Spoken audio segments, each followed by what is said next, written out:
अस्सलामु अलैकुम वरहमतुल्लाह।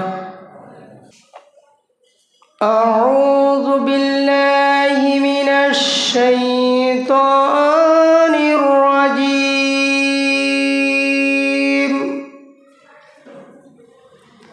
बिस्मिल्लाहिर रहमानिर रहीम।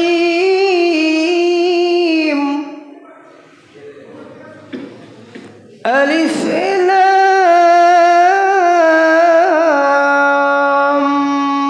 Meme.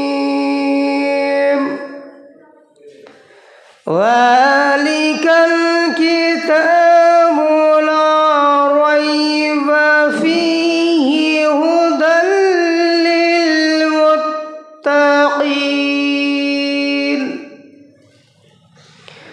अल्लज़ीना युमिनूना bill गैबि व युक़ीमूना अस्सलाता व मिम्मा रज़क़नाहुम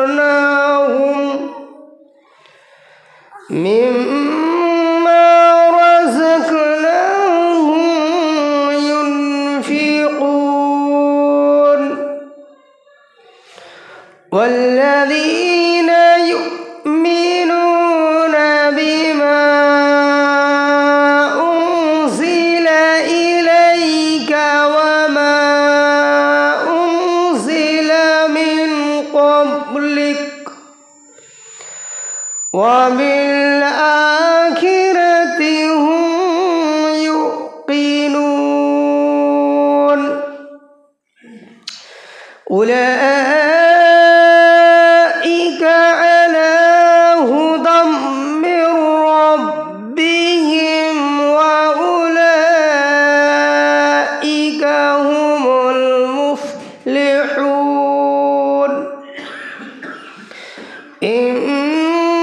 इन्नल्लज़ीना कफ़रू सवाउन अलैहिम अअन्ज़रतहुम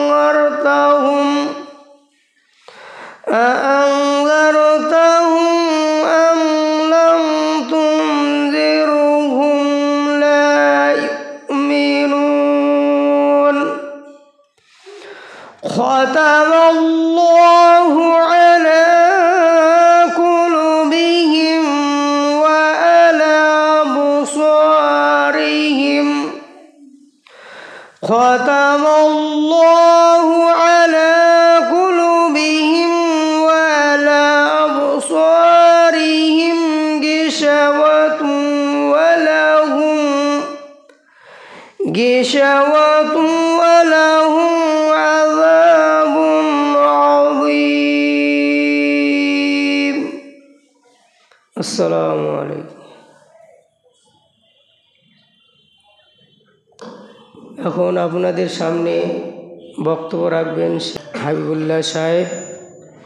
আপনারা তার মূল্যবান কথাগুলো শুনবেন এবং শোনার সঙ্গে সঙ্গে আমল করার চেষ্টা করবেন।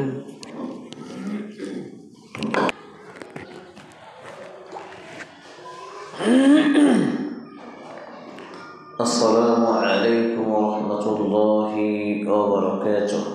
ওয়া আলাইকুম আসসালাম। ইন্নাল হামদালিল্লাহ নাহমাদুহু ওয়া নাস্তাঈনুহু ওয়া নাস্তাগফিরুহু ওয়া নাউযু বিল্লাহি মিন শুরুরি আনফুসিনা ওয়া মিন সাইয়্যাতি আমালিনা। من يهده الله فلا مضل له ومن يضلله فلا هادي له ونشهد أن لا إله إلا الله وحده لا شريك له ونشهد أن محمدا عبده ورسوله. أما بعد فإن خير الحديث كتاب الله وخير الهدي هدي محمد صلى الله تعالى عليه وسلم وشر الأمور محدثاتها وكل محدثات بدعة وكل بدعة ضلالة وكل ضلالة في النار। رب اشرح لي صدري ويسر لي أمري واحلل عقدة من لساني يفقهوا قولي ربي أشر ولا تؤشر وتمم بالخير ربي زدني علما ربي زدني علما ربي زدني علما সমস্ত প্রশংসার মালিক একমাত্র আল্লাহ রব্বুল ইজ্জত, যার প্রশংসা করা শেষ করা অসম্ভব। সেই মহামনিবের দরবারে সাজদায়ে শুকর সহ তার প্রশংসার লক্ষ্যে আন্তরিকতার সাথে ছোট্ট ভাষাটি আমরা উচ্চারণ করি। আসুন আমরা বলি আলহামদুলিল্লাহ। অচ্ছবর অসংখ্য দরুদ ও সালাম শান্তির ধারা বর্ষিত হোক সৃষ্টিকুলের শ্রেষ্ঠ মানুষের প্রতি। আমরা বলি আল্লাহুম্মা সাল্লি আলাইহি আল্লাহুম্মা বারিক আলাইহি সাল্লাল্লাহু তাআলা আলাইহি ওয়াসাল্লাম।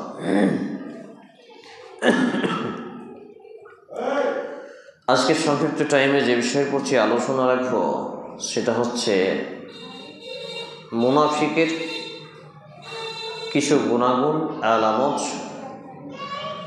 বা আমাদের সমাজে মুনাফিকের চিহ্নিতকরণ, মুনাফিকদের পরিচয়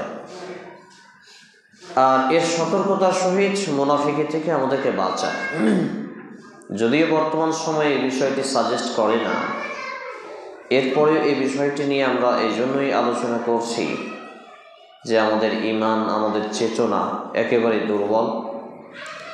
সেই লক্ষ্যে আমাদের এইসব বিষয় নিয়ে আলোচনা করতে হচ্ছে। এই বিষয়গুলো আমাদেরকে অনুধাবন করতে হবে এবং সুন্দরভাবে এই বিষয়গুলোকে আমাদের মান্যতা করার লক্ষ্যে জানতে হবে।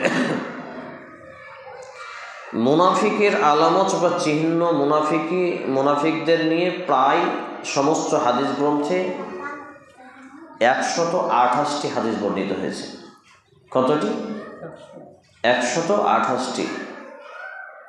আলোচনা শুরু করার আগে দুটি আদব ভুলে গেছি। প্রথম কথা হচ্ছে ছড়িয়ে সেটি আলোচনা, দুজন হন চারজন হয়, এটা কিন্তু আদবের মধ্যে পড়ে না। অনেক গুছিয়ে বসতে হবে সামনে, এটা কিন্তু আদবের মধ্যে। প্রয়োজনে একটা সব ওইদিকে পেড়ে দিতে হবে।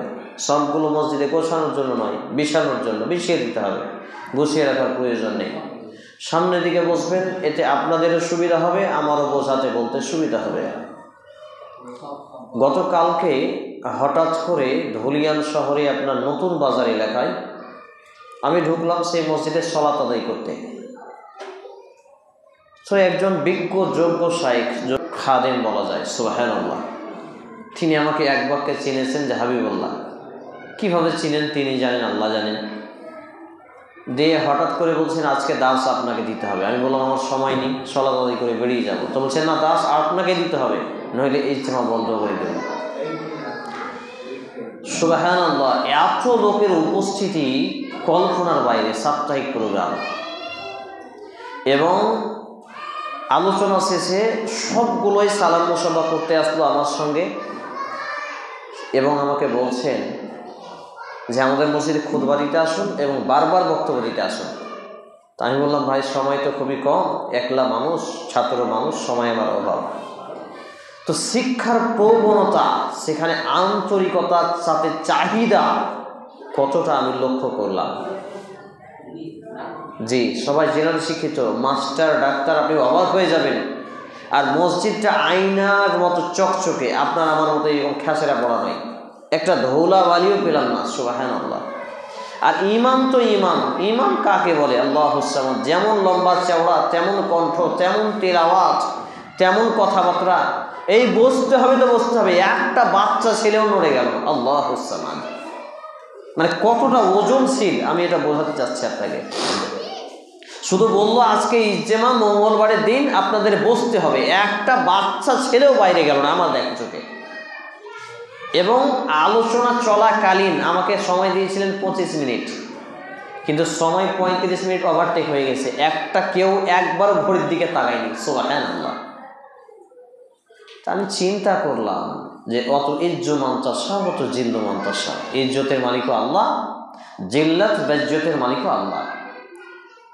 আপনাদের এই পরিবেশটা নতুন নতুন প্রভাব ছিল, এখন গায়ের বেটি পোটা চাকরির মতো হয়ে গেছে, আর মূল্যায়ন নেই। স্বাদ কমে গেছে, দূরে থেকে হামলায়, কাছে থেকে কামড়ায়, চাষারি ভাষা। এটার একটা আমি পয়েন্ট বুঝতে পেরেছি, আলোচনা বিস্তারিত যাওয়ার আগে বলে নি কথাগুলো, প্রয়োজন আছে, যে আমরা যারা অভিভাবক তারা কিন্তু অচল, কোনো সাগেরই মশলা না। আমরা যারা অভিভাবক কোনো সাগেরই মশলা না, কোনো রকমেরই কিছু না। অধিকাংশই আমরা হয়তো এরকম যে বাড়িওয়ালির কথায় উঠবস করি, স্ত্রীর কথায় উঠতে বললে বসি, বসতে বললে বসি। যদি তাই না হয়, একটা মানুষ নামাজ পড়ে যে চায়ের দোকানে বসার সময় দেখেন কোনো টাইম দেখবে না, ঘড়িতে একবারও তাকাবে না।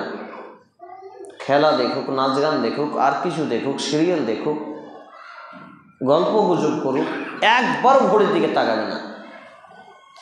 একটা কোরআন এবং হাদিসের কথা বলতে গিয়ে যদি 2 মিনিট ওভারটেক হয়ে যায় বারবার, মানে ওর মানুষের 10 ফেল হয়ে গেল, লাখ টাকা ধ্বংস হয়ে গেল, নষ্ট হয়ে গেল। গত সপ্তাহে উপস্থিতি দেখে মোটামুটি আলহামদুলিল্লাহ করছিলাম, মানে সব উপস্থিতি আনসুরের জন্য ছিল নাকি, তাহলে আনসুরকে তো মানুষ আশা করে রেখেছে। সবথেকে লজ্জার ব্যাপার হলো কি জানেন, যে কাউকে যখন ধর্মীয় জ্ঞানের দাওয়াত দেওয়া হচ্ছে আর সে প্রত্যাখ্যান করছে, বুঝে নিতে হবে এই সমাজ বা এই ব্যক্তিদেরকে আল্লাহ জাহান্নামের জন্য তৈরি করেছে।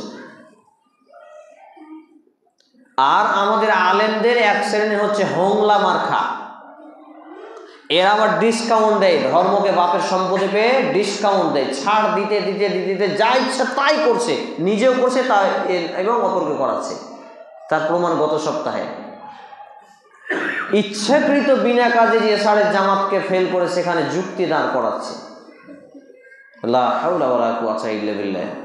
এইগুলোকে হোংলা মার্খা আলেম বলি আমি। মৌলবি এরা আলেম নয়। মাওলানা হতে পারে, মৌলবি হতে পারে, ডিগ্রি থাকতে পারে, মাদ্রাসায় 12 বছর 15 বছর পড়তে পারে, কিন্তু এরা আলেম নয়, এদের ইলম নেই। আর ইলমও যদি থাকে এরা হচ্ছে জালেম বা জাহেল, জ্ঞান পাপী, আমল নেই, ভয়ঙ্কর। আর এদেরকে নবী মুহাম্মদ রাসূলুল্লাহ সাল্লাল্লাহু আলাইহি ওয়াসাল্লাম বলছে দাজ্জালের ফিতনা থেকে ভয়ঙ্কর। দাজ্জাল কত ভয়ঙ্কর জানেন? মুসনাদে আহমদ গ্রন্থে হাদিস। দাজ্জাল এত ভয়ঙ্কর, এক হাতে নিয়ে আসবে জান্নাত, এক হাতে জাহান্নাম। আমাকে আপনাকে যদি সেই সময় বেঁচে থাকি, এই জন্য আমরা দোয়ায়ে মাসুরার দ্বিতীয় অংশে দাজ্জালের ফিতনা থেকে পানাহা চাই। আমরা অনেকেই জানি না দাজ্জালের ফিতনা থেকে রাসূল সাল্লাল্লাহু আলাইহি ওয়াসাল্লাম পানাহা চেয়েছেন, সমস্ত নবী এবং রাসূলগণ পানাহা চেয়েছেন। মানে এমন ভয়ঙ্কর ফিতনা, মানুষের ঈমান নষ্ট হয়ে যাবে। এক হাতে জান্নাত, এক হাতে জাহান্নাম। আদেশ করবে তোমরা এসো জান্নাতে ঢুকো, যে তার জান্নাতে ঢুকবে সে জাহান্নামে ঢুকে গেল, মানে ঈমান হরণ করলো।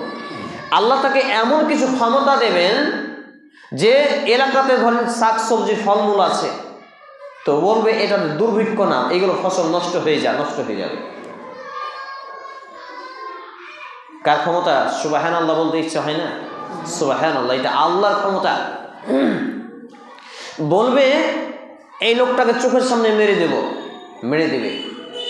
বলবে এই মৃত ব্যক্তিটাকে চোখের সামনে জীবিত করবে। যাদের ঈমানটা নড়বড়ে, মানে কচুর পাতার পানির মতো, পড়াশোনা করে ঈমান পায়নি, কোরআন হাদিস ভালো জায়গা থেকে জেনে ঈমান পায়নি, এরা তখন তার ডাকে সাড়া দেবে। বাপরে, এত ক্ষমতা! এই তো তাহলে আল্লাহ, বলি নাউযুবিল্লাহ। এবং তার ডাকে যারা সাড়া দেবে তারা সবাই জাহান্নামী হয়ে যাবে, কাফের হয়ে যাবে, বেদিন বেঈমান হয়ে যাবে। আস্তাগফিরুল্লাহ।